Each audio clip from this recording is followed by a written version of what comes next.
Hello, and welcome to the second of two Artcam 2012 video tutorials highlighting the texture flow tool. It is highly recommended to have watched the previous texture flow tutorial before watching this one.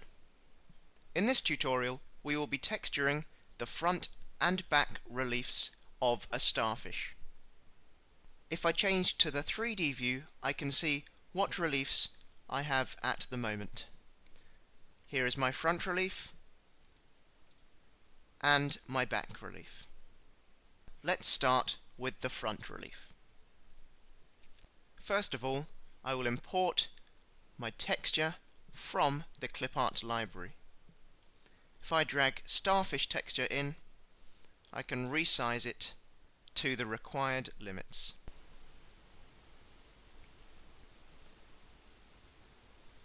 I will change its height to about 8 millimeters. I will also change its Z range to about 2 millimeters. If I open up my texture flow tool, I can set it as the object. This time my flow vector will be the circular vector around the outside of my starfish. This means that the clip art will be pasted from the vector towards the center of the starfish. I can select the vector and set it as my flow vector. Because the flow vector is circular, the flow style is not overly important. However, it is safer to leave it as flow along. I will set my spacing between 60 and 70% along the flow vector and 45 to 65% away from the flow vector. I will also vary my scale away from the flow vector so that the clip art gets smaller towards the center of the starfish, and I will vary it by 98.5% per iteration up to a limit of 35% of its original size. I would like the sizes to be quite random for the object, so I will set between 75 and 125% and have an angle variance of 25 degrees. I will leave my clipping style at trim and then select the boundary vector around my starfish and calculate. I can now see that a texture has been created in the texture relief layer. If I close my menu and rotate my view, I can see that the texture does not quite blend in as much as it should. To rectify this, I can select Smooth Relief, choose to do it within the selected vector, and choose 3 smoothing passes. Now my texture looks much more effective.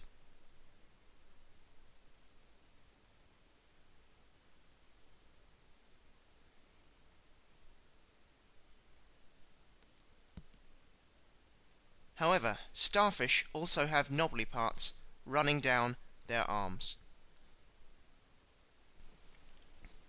If I select my clip art, I can copy it to a point where one of the arms meets the center of the starfish, and then copy it twice more down the arm of the starfish.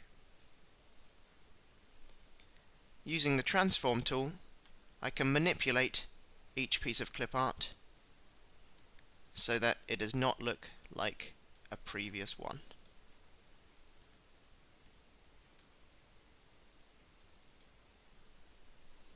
I can then drag my origin to the center of the starfish to easily copy my clip arts onto each arm.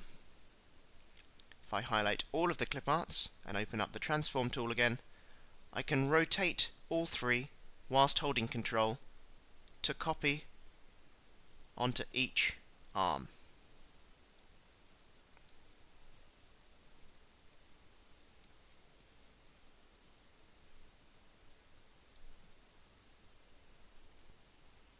If I then move my original clip art out of the way, I can select the nobules layer and all of my copied clip arts and press return to paste them down.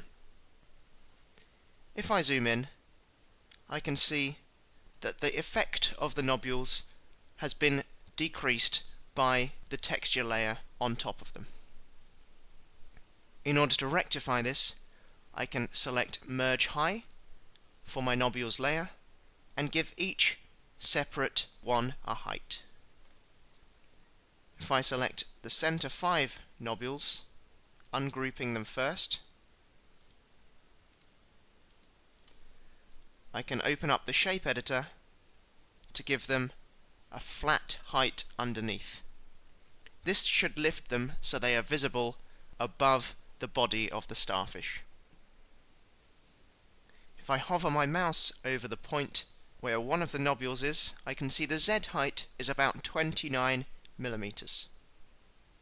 So if I enter the first height as 29 millimeters and then click Add, I can see that it has lifted the reliefs above the body. I can then subtract various heights to make sure that they are all fitting flush to the body.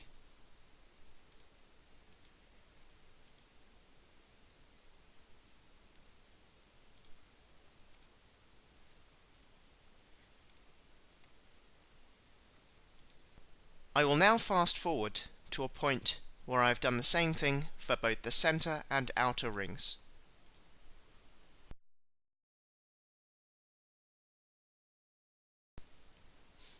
Here, after I have achieved my desired effect, I can also smooth the edges I have created. With whole layer selected, I can click Apply. This should allow the nodules to blend in with the body more easily.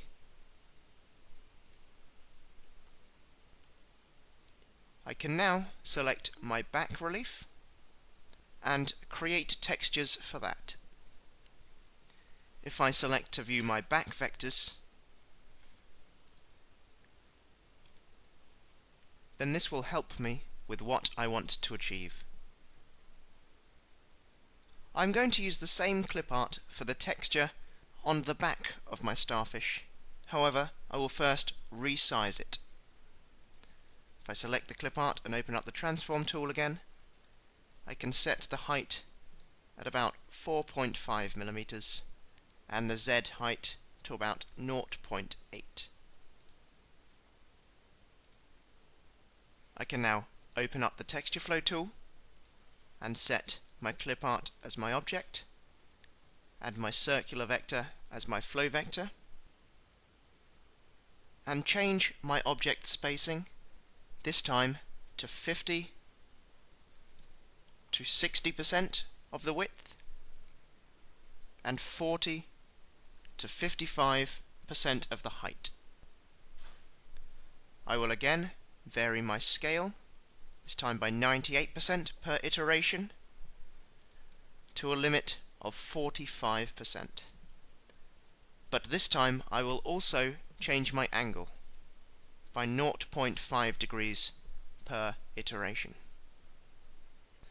My object will be slightly less random this time, between 85 and 115%, with an angle variance of 20 degrees.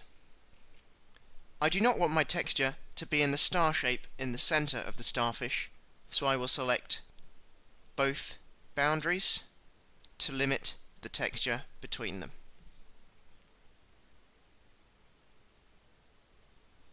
If I zoom in to the newly created texture, I can see it doesn't look entirely realistic at the moment.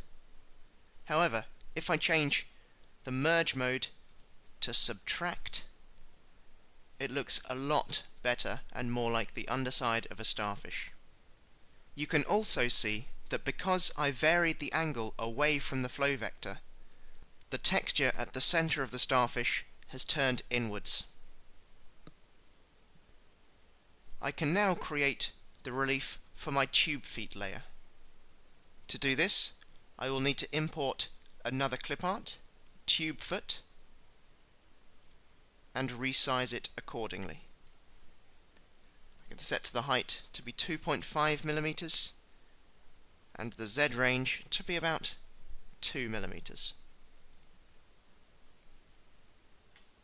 If I set this as my object and the smaller circle as my flow vector, I can again input the appropriate values for the effect I am looking for. A starfish has quite widely spaced feet, so I am entering large values for the spacing so that this will be apparent in my texture. This time I will not vary the scale or the angle, and my size randomization will be quite small. However, my angle variance will be 90 degrees because I am not overly fussed about the orientation of my tube feet. I can click the boundary and calculate to create my texture. Now if I zoom in, I can see that the little feet look very effective in the center of the starfish. If I close my texture flow tool, I can view from top down and merge my back relief layers. This will allow me to invert the Z, which will then allow me to view both the front and back reliefs at the same time. If I toggle off clipart and vector visibility, I can rotate the view and see my finished starfish. Thank you for watching this second of 2 texture flow video tutorials. As always, it's been a pleasure.